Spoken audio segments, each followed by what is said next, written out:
At SlyMedia Productions, we offer live streaming services to companies willing to reach a worldwide audience. We bring you live studio interactive talk shows and interviews. But as we close, I've also seen or read in the newspaper that there are some people who are leaving your party. Why? SlyMedia TV. SlyMedia TV.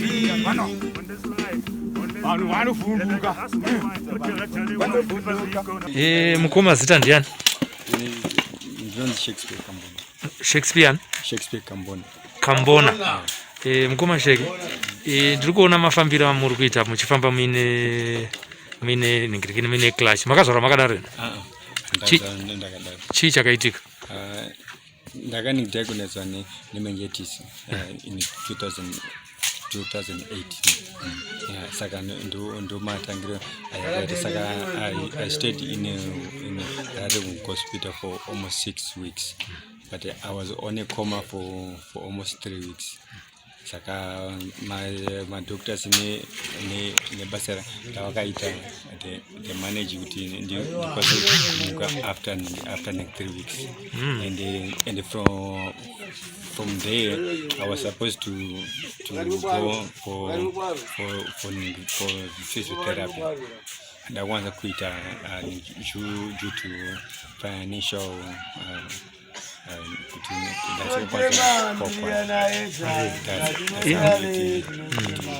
Muni makore makan? 32 years. That's around 1989. Apa matidambudziko rakaita gore ripi? 2018. Zvichirodzerana nemakore mangani manje? That's almost 3 years, almost close to 3 years. Mari yaidiwa kuti muende kuphysiotherapy nguva nenguva pasession imari yakawanda zvakadi? Per time I think I was supposed to go there every week, but I'm getting $20. Yeah, $20. Never my doctors actually, I think Baka Ningi Yakumsana Tsinga and Nobody.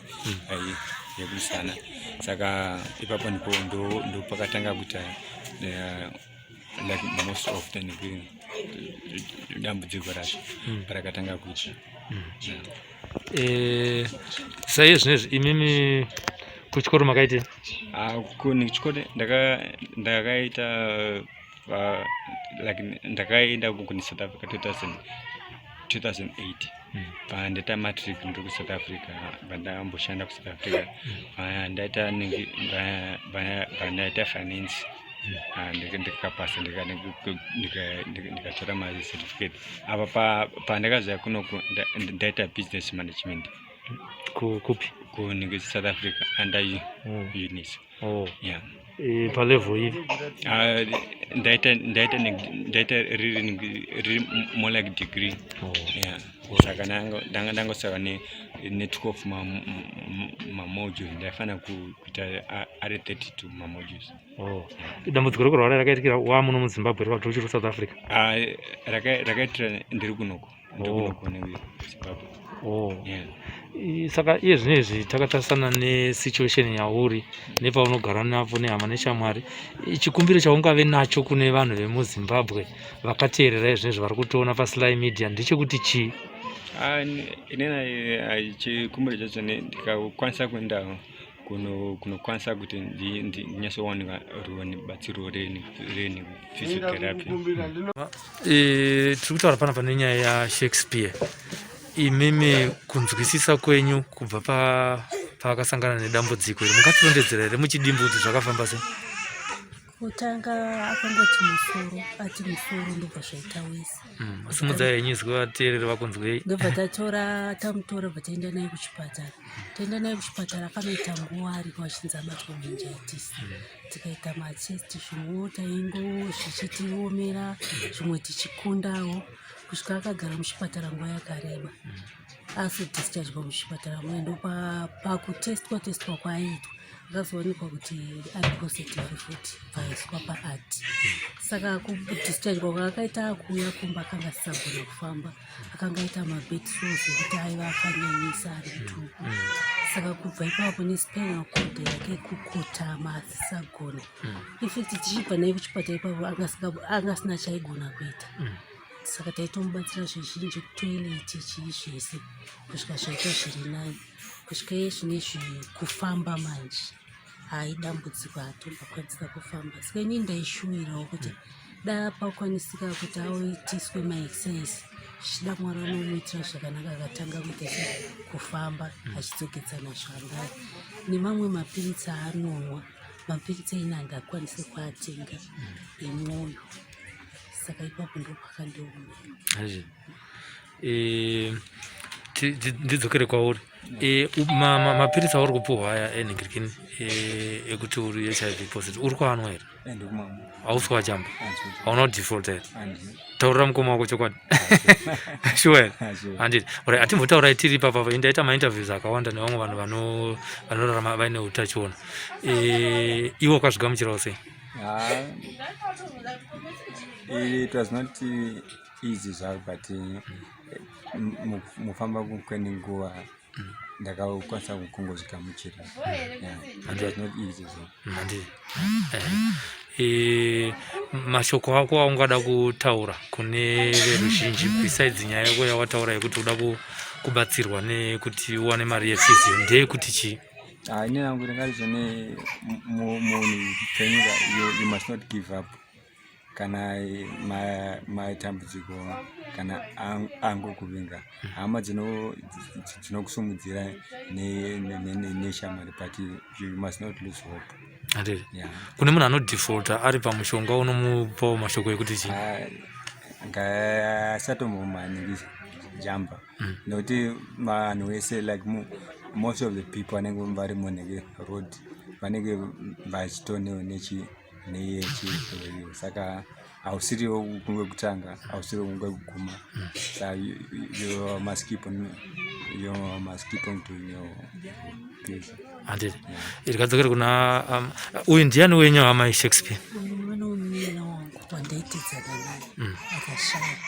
Amai vake vakashaya? Mai vake vakashaya. Ko baba vari ku? Baba vacho vakashaya futi.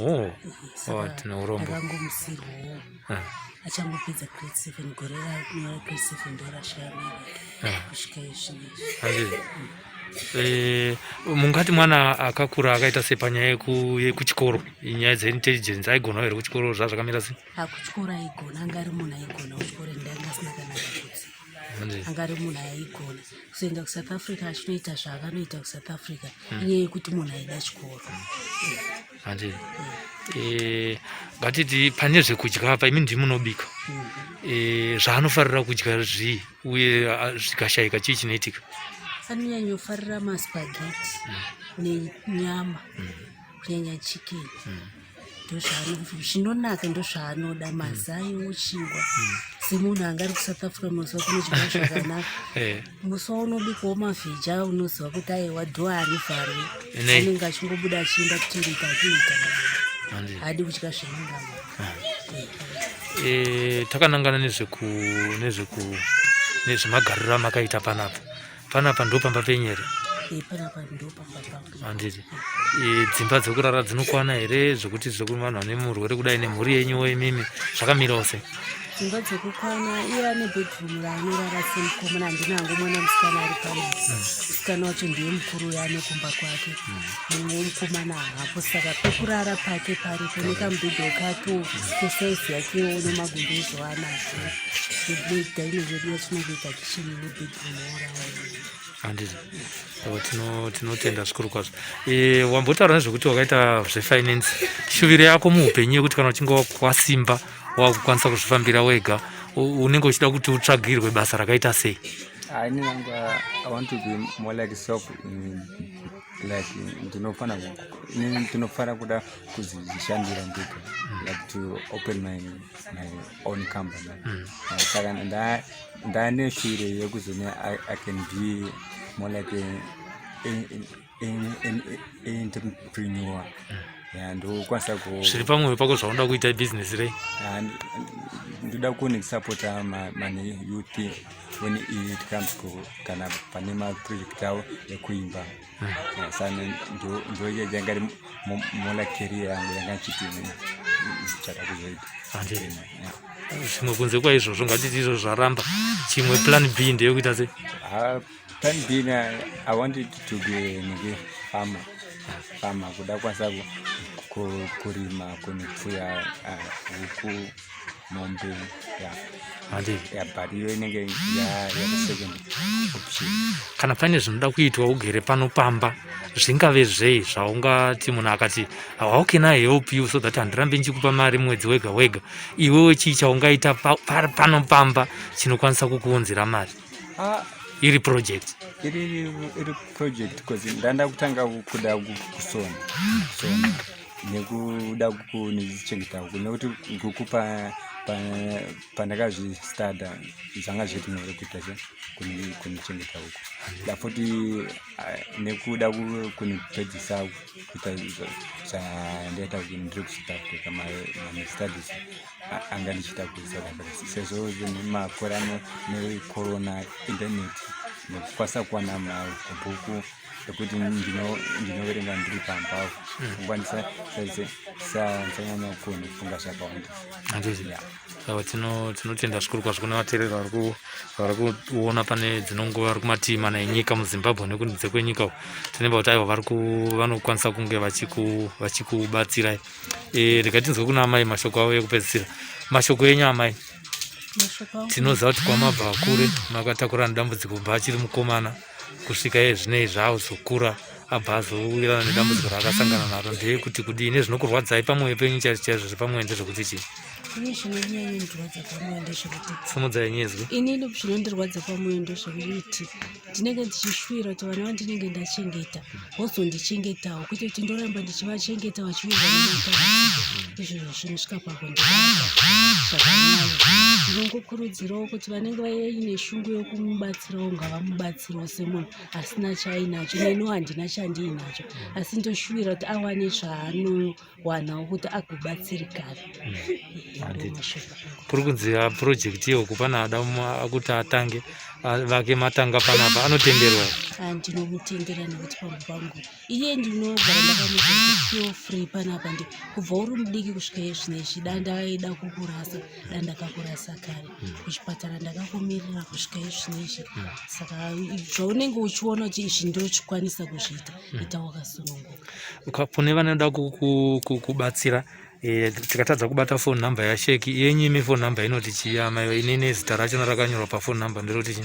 Zita rangu ndonzi Pauline Kambona. Phone number dzangu 0377 328991. Handiti kuno kwatiri kuchii kuno? Kunoku kuAirport kunonzi kuZinyengere extension. Zinyengere extension. Handiti aiwa tinotenda zvikuru kwazvo. Tinonamata kutiwo muri yeZimbabwe iri kunzwa vanobatana nemi pakubatsirana padambudziko riri mumusha iri. Mashoko ako ekupedzisira? Ndinongotenda nenguva ndinyandawana ndotenda vachandibatsira. Handiti aiwa tinotenda. Thank you so much. SlyMedia TV. SlyMedia TV. Vanhu vanofumbuka.